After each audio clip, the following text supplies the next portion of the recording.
Bonjour et bienvenue dans cette toute nouvelle vidéo pour les terminales ici en spécialité mathématiques. Le but de cette vidéo, ça va être de faire un exo type bac concernant l'étude de fonctions, mais également avec une suite récurrente.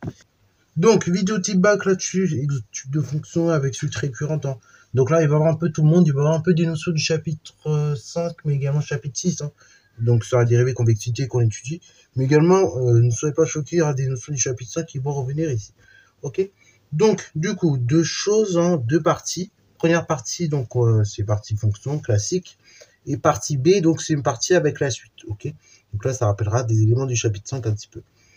Alors, du coup, je vais se mettre la vidéo en pause, essayer de lire l'exo.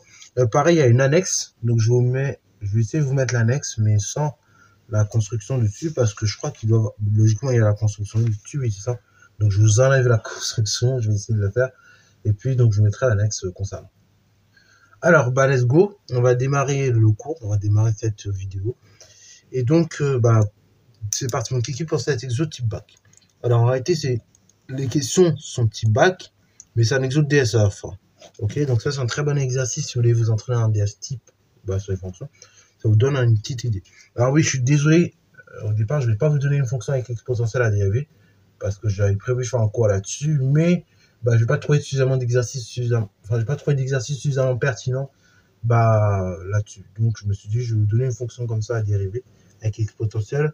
De toute manière, vous verrez, c'est assez simple à dériver, premièrement. Et deuxièmement, donc en fait, tout simplement, l'autre exercice que je vais vous donner, on l'a fait en partie, donc ça va pas être marrant. Donc let's go. Donc ici on dit qu'on a une fonction qui est définie sur R plus par f de x égale x exponentielle moins x, et donc on admet qu'à la limite en plus infini, elle est nulle, ok? Donc ça c'est admis, pareil, ça on sera amené à le démontrer dans le chapitre suivant, ok? On aura tout un ensemble de propriétés autour de la fonction exponentielle et des limites, ok? Alors, du coup, premier élément, déterminer la dérive de f, donc sur 0 plus infini, et en déduire les variations sur 0 plus infini. Alors là, c'est très gentil parce que la plupart des... Là, sur un exo type bac, et même si on veut être un peu plus rigoureux, enfin, si on veut être un peu plus méchant, entre guillemets, et on vous dit juste d'étudier les variations de f. Donc là, vraiment, on vous dit ce qu'il faut faire. Faire la dérivée, après, vous faites vos variations, et vous devez savoir que pour obtenir les variations, il faut signer de la dérivée. Donc, let's go. Donc là, du coup, là, c'est un petit peu... Ça peut paraître compliqué, mais je vous montrer, du coup, c'est bien parce que ça me permet de montrer comment on rédige le début, même si c'est pas au bac, ok?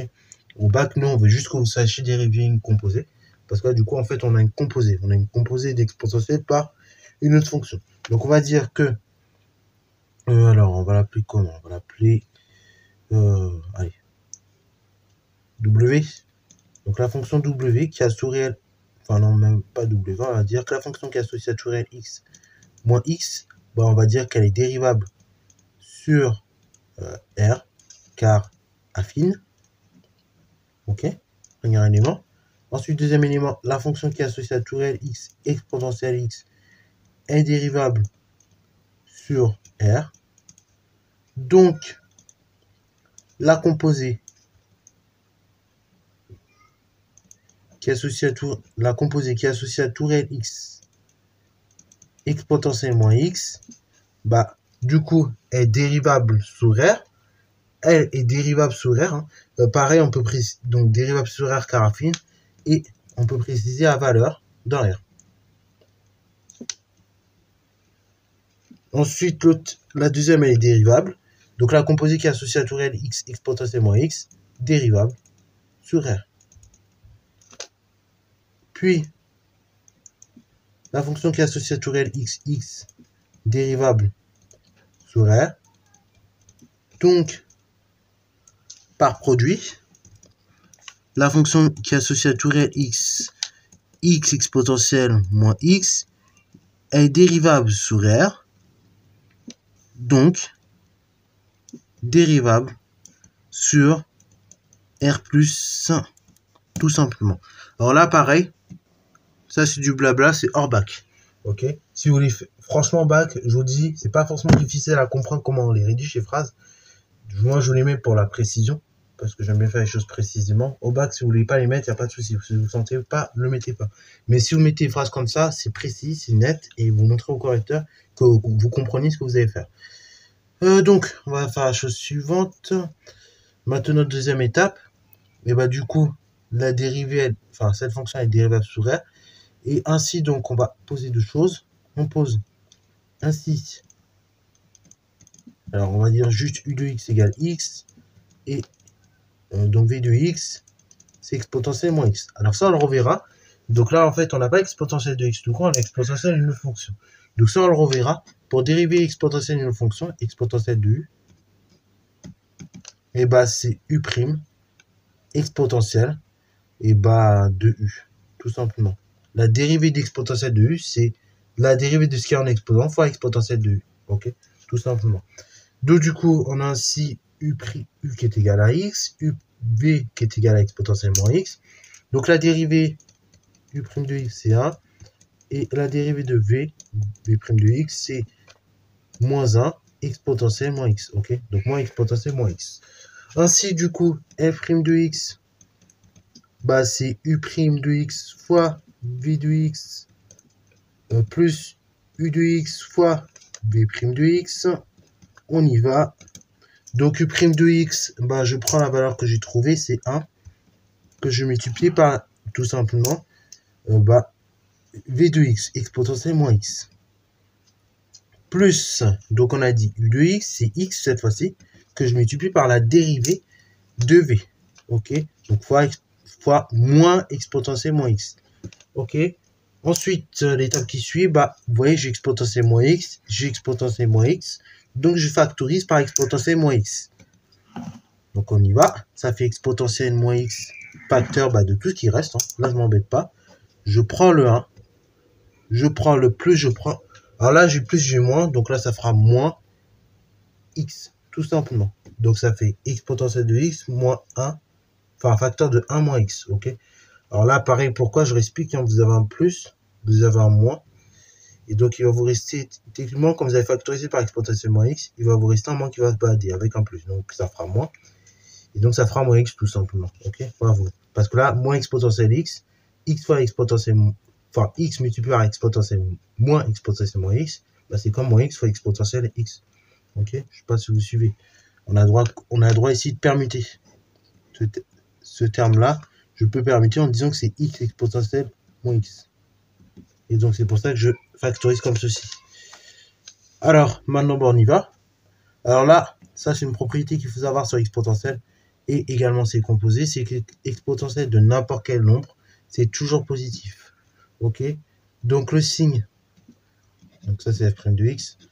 Le signe de f' de x et celui de 1 moins x. Et là, pareil, pour savoir quand cette quantité est positive, vous résolvez une équation.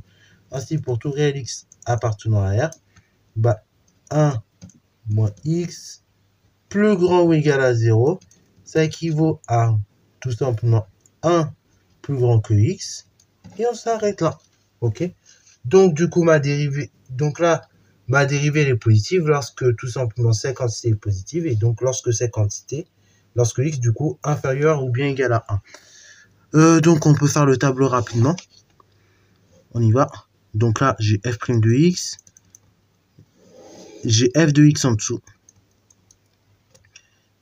J'ai les valeurs de x. Donc on a dit on travaille sur 0 plus infini. Donc on part de 0, on va jusqu'à plus infini. J'ai ma dérivée du coup qui va s'annuler à 1 par produit. Là du coup, eh ben, on a dit que c'était du signe de 1 moins x. Là pareil, c'est une fonction affine. Hein. Donc vous prenez le signe bah, du nombre qui est à gauche de x. Donc là ici c'est un moins 1, on peut le dire. Donc du coup, signe du coefficient directeur après la racine, donc c'est moins. Avant la racine, c'est le contraire du signe de a. Ok, donc j'ai une dérivée qui est croissante, ce qui veut dire donc j'ai une fonction qui croît strictement sur 0,1. Et après, donc là, j'obtiens f de 1. Et en revanche, après, donc, sur 1 plus infini, et bah, j'ai une fonction qui décroît jusqu'à atteindre les limites en 0. Là, du coup, c'est f de 0. Et donc, f de 0, si on peut faire le calcul mentalement, et ben, on trouve 0 aussi. Ok, parce que c'est 0 fois exponentielle moins 0. Donc là, du coup, ça fera 0, peut-être à tout, pour ceux qu'on a ref. Et là, du coup, f de moins 1, c'est exponentielle moins 1. Ok. Donc c'est bon, on a répondu à la question 1. Maintenant, deuxième question.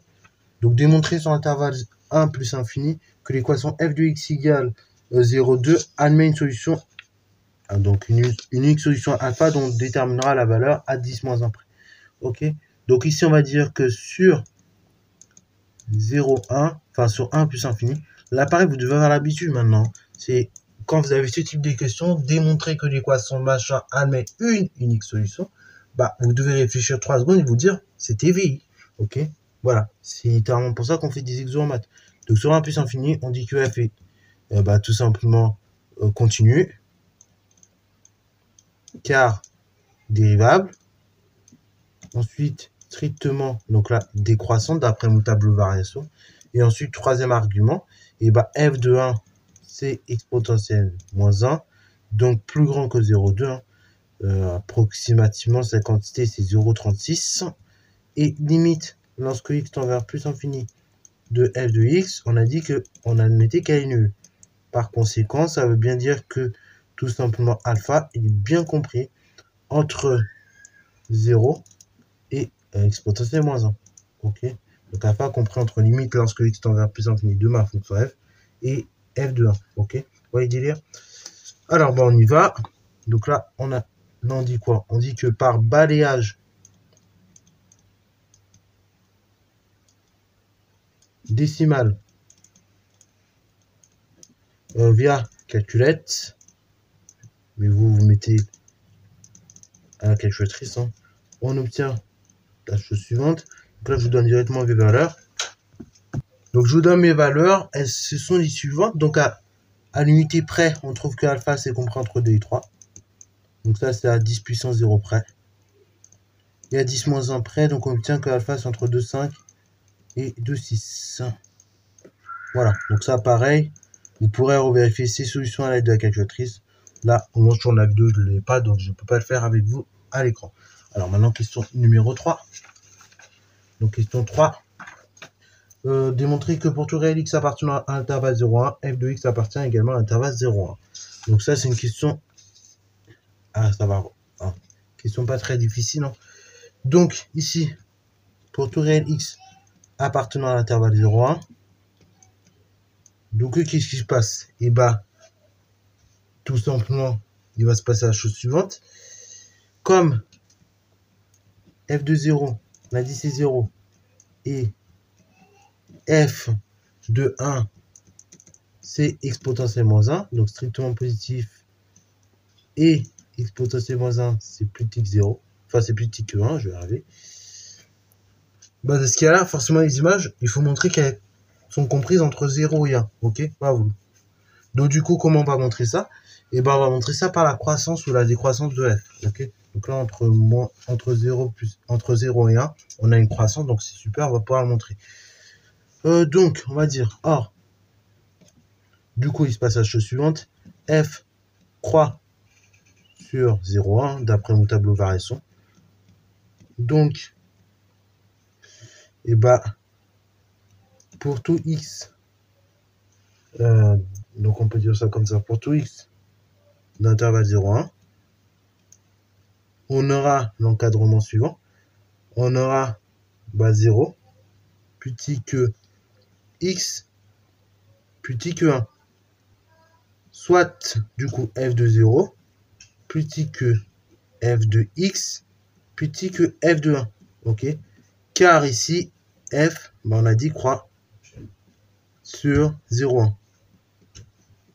Ce qui veut dire donc qu'on aura 0, plus petit que f de x, plus petit que f de 1, donc exponentielle moins 1. Ce qui veut dire donc on a bien 0 plus petit que f de x, plus petit ou égal à 1. Ok, donc on a bien 7. Et donc ceci est équivalent à dire que x appartient bien, enfin f de x plutôt, appartient bien à l'intervalle 0,1. Voilà, et ce pour tout réel x compris entre 0 et 1. Voilà. Bon, ensuite, quatrième question, celle-ci j'aime bien. Résoudre algébriquement l'équation f de x égale x. Donc on y va, f de x égale x. Ceci équivaut à dire que x exponentielle moins x, ça fait x. Ceci équivaut à dire que x exponentielle moins x, c'est 0. Ok, là pareil, Vous remplacez f de x par son expression. Voilà, juste là. Après le x qui est sur le membre de droite, vous essayez de le balancer sur le membre de gauche pour ne plus avoir que des nombres sur le membre de droite. Ok, donc là en l'occurrence 0. Ensuite vous factorisez. Donc là vous avez x ici. Vous avez x à bas. Donc vous mettez x en facteur. Et donc c'est x facteur x potentiel moins x moins 1 égale 0. Ok. Du coup, ça voudrait dire quoi? Ça veut dire que x vaut 0, ou bien x potentiel moins x moins 1, ça vaut 0. Ce qui veut dire que x vaut 0, ou donc x potentiel moins x égale 1. Alors là, petite remarque extrêmement importante. Quand je suis passé de là à là, c'est parce que ici j'ai un produit. Un produit de deux facteurs est nul. Si et seulement si l'un des deux facteurs est nul, tout simplement. Et donc c'est ce qui me permet de passer de là à là très facilement. Bon, on y va après. Ça fait x qui égale 0. Ou bien, donc x potentiel moins x égale... Alors là, 1, il faut avoir ce réflexe-là. Ça, c'est parmi les valeurs remarquables d'x potentiel que vous avez appris à l'année 1, si vous avez bien fait le cours là-dessus. Vous avez vu qu'x potentiel 0, c'est 1. Donc à chaque fois que je vois 1, moi je remplace par x potentiel 0. Ça, c'est un classique. Hein. Pourquoi? Pour en venir à une équation plus simple. Alors ça, ce que je vais vous dire à la suite, ça se démontre très facilement avec le TVI.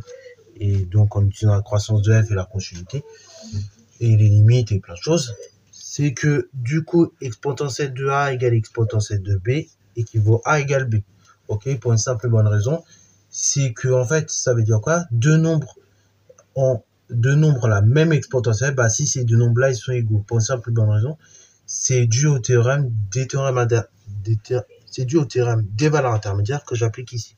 Ok, et plus précisément le corollaire du TVI qui s'appliquerait ici, parce que tout simplement, et bah du coup j'ai une fonction, la fonction exponentielle strictement croissante, strictement monotone, strictement, on a toutes les valeurs, elles sont comprises entre 0 et plus infini, et troisième élément, elle est strictement continue, ça c'est le plus important. Et donc, du coup, c'est ça qui me permet de justifier cette propriété. Bon, il vient que x égale 0, ou x égale 0, bon, donc x égale 0. Voilà, on trouve deux fois la même chose. Alors ça c'est pareil, très souvent dans les exos, vous aurez à résoudre comme ça des équations, faire un TVI, utiliser les variations de f, c'est que très souvent derrière, j'ai bien dit très souvent la plupart du temps, il faudra derrière tout simplement et appliquer ces éléments-là pour déterminer la limite du tweet, très souvent. Donc faut faire, voilà. Donc, sur ce genre de sujet, franchement, si vous êtes bien entraîné, vous pouvez facilement prendre la moyenne, ou plus. Alors, du coup, c'est parti mon kiki.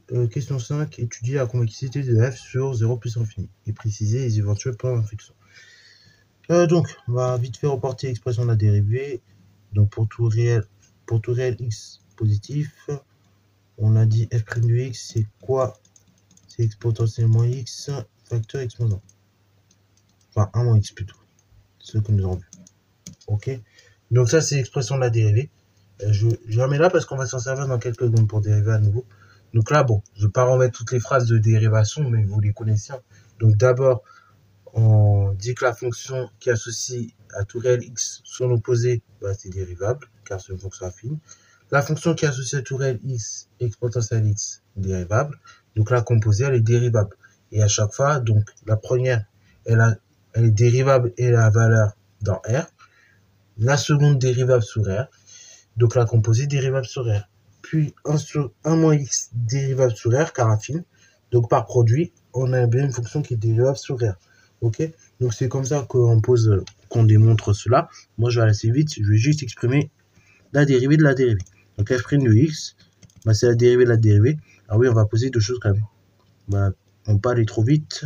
On pose u de x égale x potentiel moins x. Donc sa dérivée u' de x, on l'a fait tout à l'heure, c'est moins x potentiel moins x. Hein. Le moins là, x potentiel moins x, du coup, comment vous dérivez ça? Ça dérivée de moins x, donc c'est moins x potentiel de, de ce qu'il y a en exposant, donc moins x.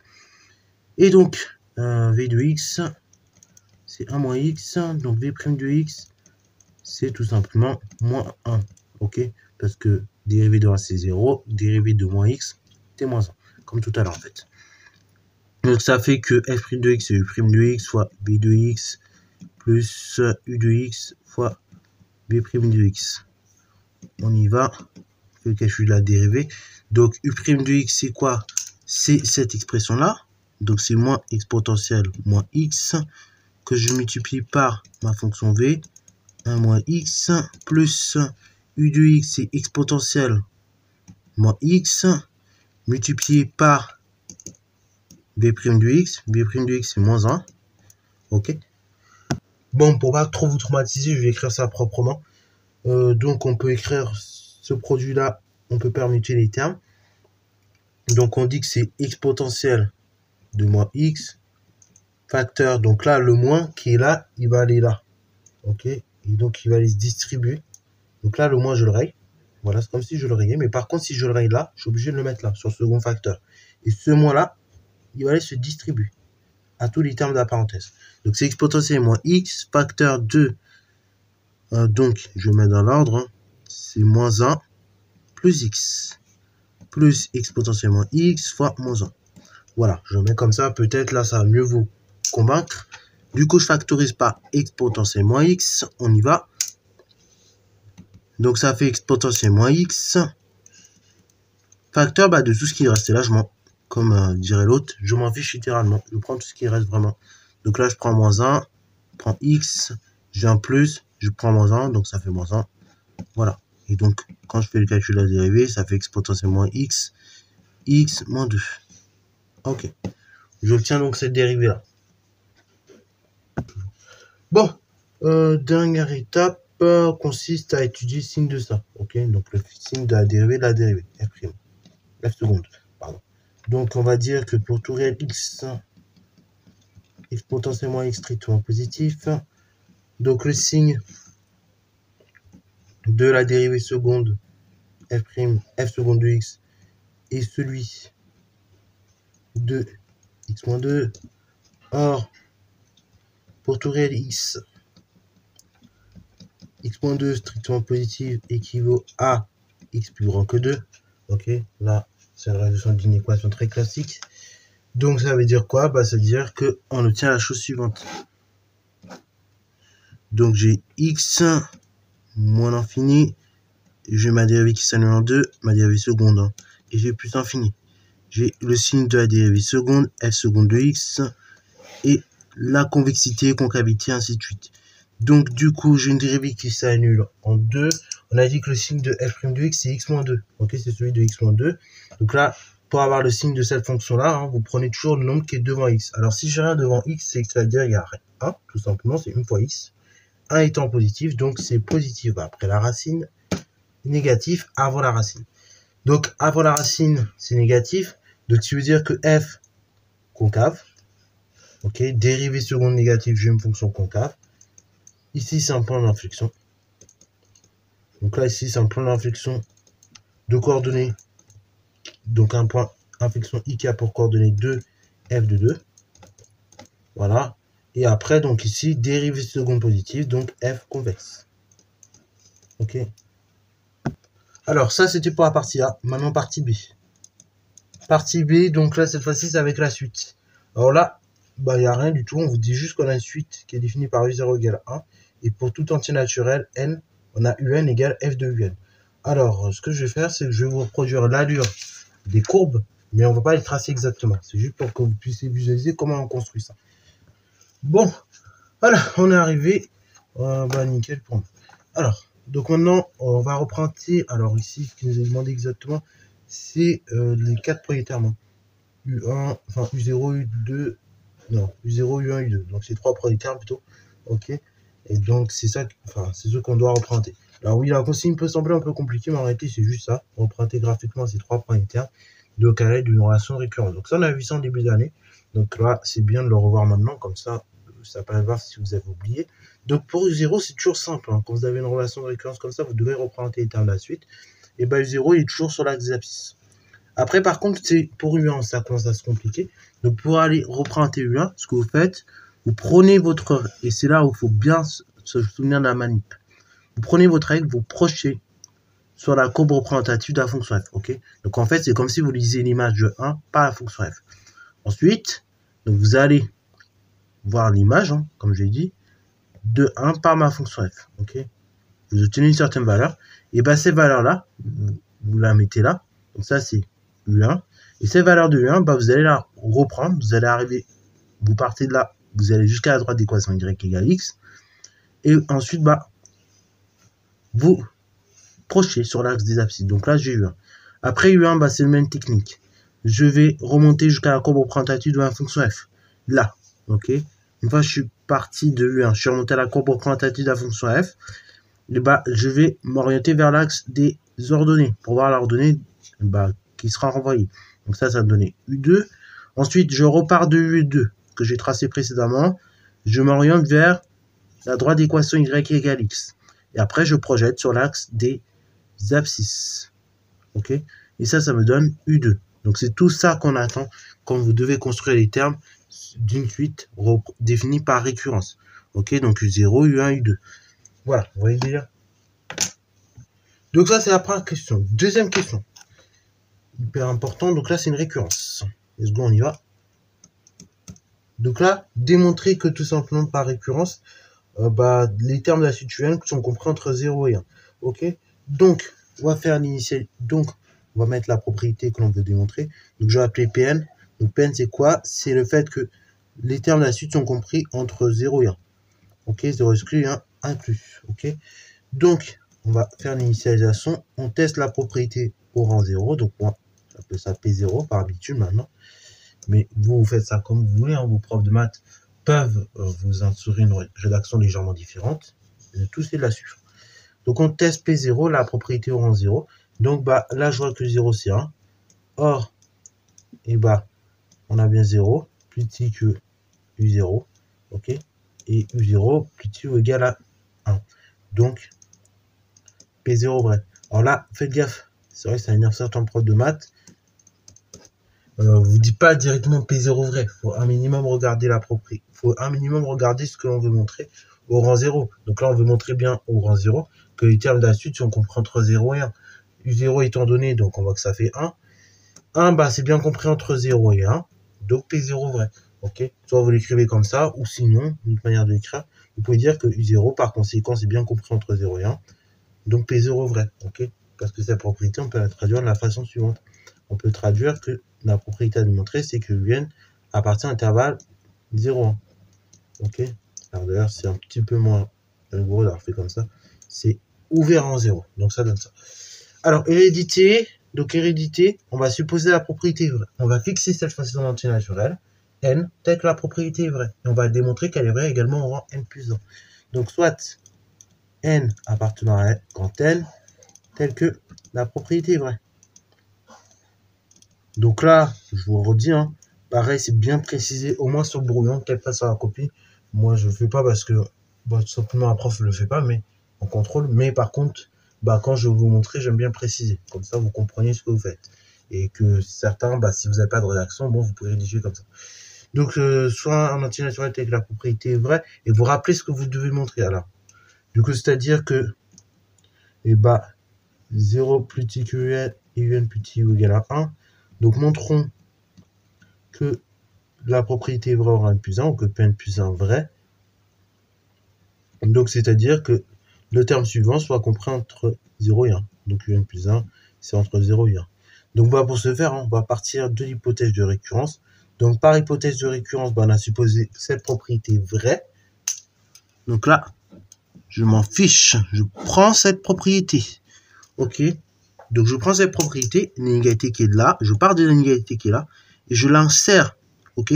Quand vous devez montrer une inégalité par récurrence, toujours partez de la propriété émise dans l'hypothèse de récurrence. Ensuite, deuxième élément, on vous dit que un plus 1, c'est f de un. Avec f, la fonction qu'on a étudiée précédemment. Donc, du coup, ça fait que si j'applique ma fonction f, let's go, ce que nous allons faire, j'aurai bien f de 0, qui sera toujours plus petit que f de un, qui sera toujours plus petit ou égal à f de 1. Ok? Alors ça, pourquoi? Car f strictement croissante sur 0,1. Ok? Et comme ici, du coup, ma suite, elle doit être comprise entre 0 et 1. Et que ma fonction entre 0 et 1, elle renvoie des valeurs entre 0 et 1 également. et bah du coup, on peut travailler autour de cette fonction-là, qui est strictement croissante sur 0,1. De toute manière, ne cherchez pas à midi à 14 h sur ce genre d'exercice, vraiment. Il faut, quand vous faites la récurrence, en fait, ne bidouillez pas sur la suite. Parce que là, en plus, ça, c'est impossible de bidouiller. Honnêtement, il n'y avait pas d'expression, donc vous ne pouvez pas bidouiller. Donc là, il faut vraiment utiliser le fait que la suite est croissante, enfin, la fonction est croissante, hein, la fonction que vous associez.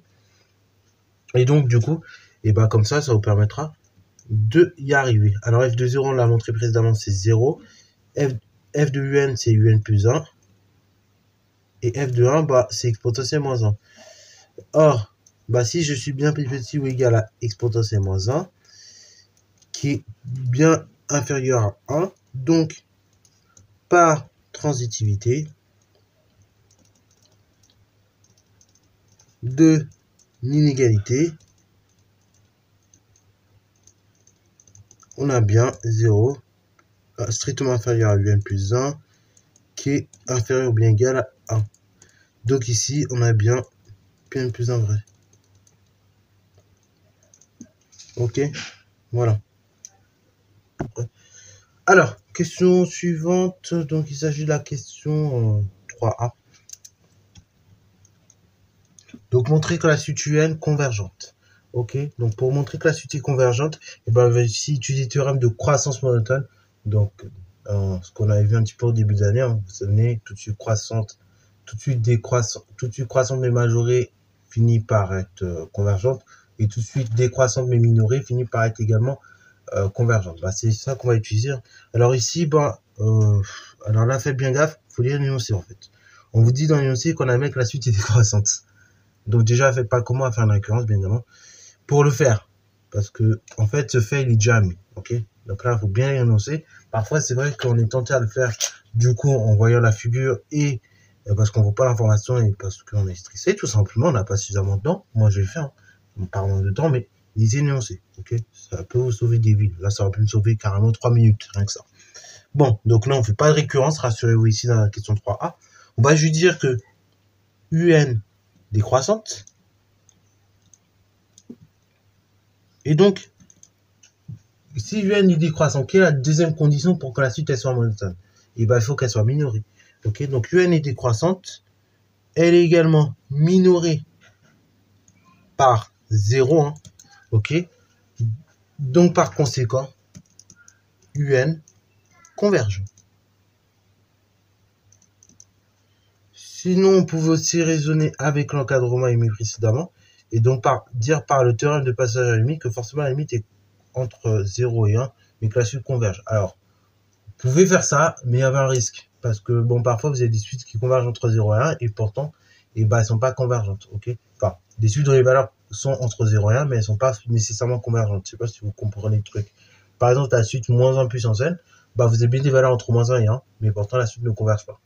Donc, il faut vraiment la croissance plus la majoration, la minoration, qui vous permettent de justifier la convergence de la suite, ok? Sinon, bon, c'est un peu compliqué. Alors, question B. Là, cette question, à chaque fois, dans les DST, elle fait mal. Je ne sais pas pourquoi. Bon, c'est vrai que c'est un peu difficile à rédiger, le point fixe. Et oui, parce que dans cette question-là, il faut vraiment tout mettre. Il faut bien rédiger proprement.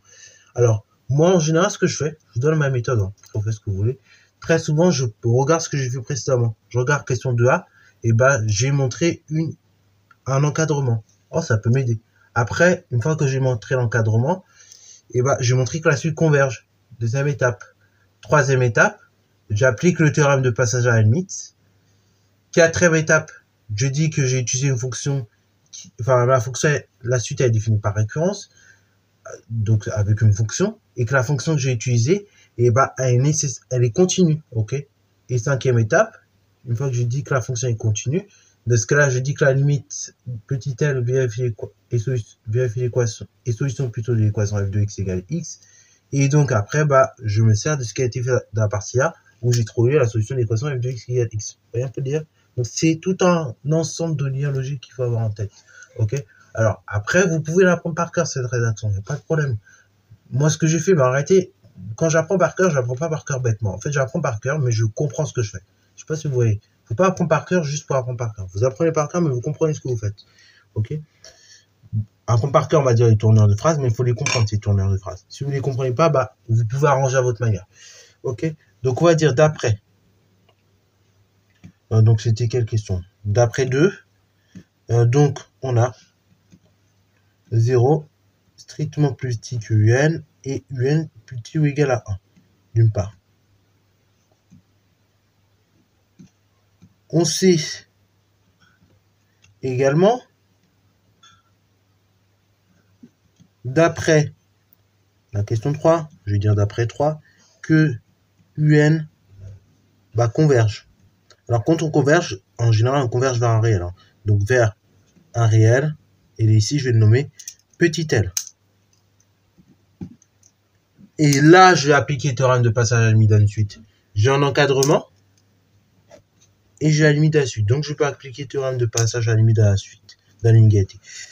Voilà.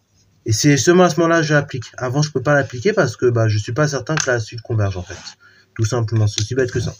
Donc, du coup, let's go. Ainsi, d'après de théorème de passage à la limite dans une inégalité,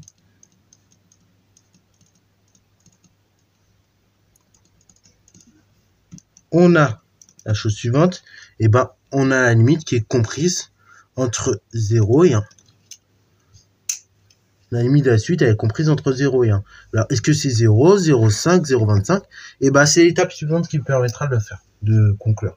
Alors, ça c'est première étape.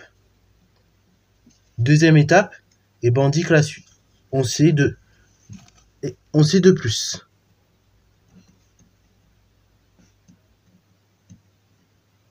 Que la suite elle est définie de la façon suivante. Donc UN plus 1, c'est f de UN, c'est l'image de UN par ma fonction f.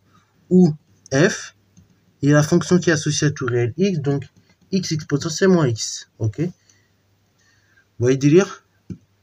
Or, f continue sur R, donc continue sur l'intervalle suivant, donc elle continue sur 0,1, donc continue en petit l, ok? Et la troisième étape, non, on peut mettre à côté, donc petit l est solution de l'équation suivante, ou on peut dire petit l vérifie l'équation suivante, c'est la même chose, f de x égale x. Or, d'après la partie A, donc finalement c'était très guidé cet exercice vraiment. Donc d'après question 4, partie A, f de x égale x, on a vu que c'est équivalent à x égale 0. Donc, d'après le théorème du point fixe, on peut écrire que limite lorsque n tend vers plus infini de masse situelle, c'est égal à 0. Et ça, c'est plié. Donc, vous voyez un petit peu comment qu'on rédige un point fixe. Ça se rédige de cette manière-là. Voilà, donc j'ai pris le temps, encore une fois, de bien vous faire l'étude de cette fonction-là. Donc ça, c'est un exercice type DS. Le DS était noté sur 30, celui-là, c'était noté sur 10. Donc on a pris pratiquement le temps qu'il fallait faire, qu'il fallait prendre à la vraie vie si on devait le faire de la vraie vie, ce DS. C'est-à-dire un quart du temps. Puisque le DS, c'était sur 2 heures. Donc, non, un tiers du temps. Donc si je prends un tiers de 2 heures, forcément, je prends 40 minutes. Ok. Donc voilà, c'est tout pour ce chapitre. Donc il est terminé, vous avez vu que c'était pas forcément long. En tout cas, si ce chapitre t'a plu, la vidéo t'a plu, n'hésite pas à liker, commenter et bon, c'est toi en mathématiques.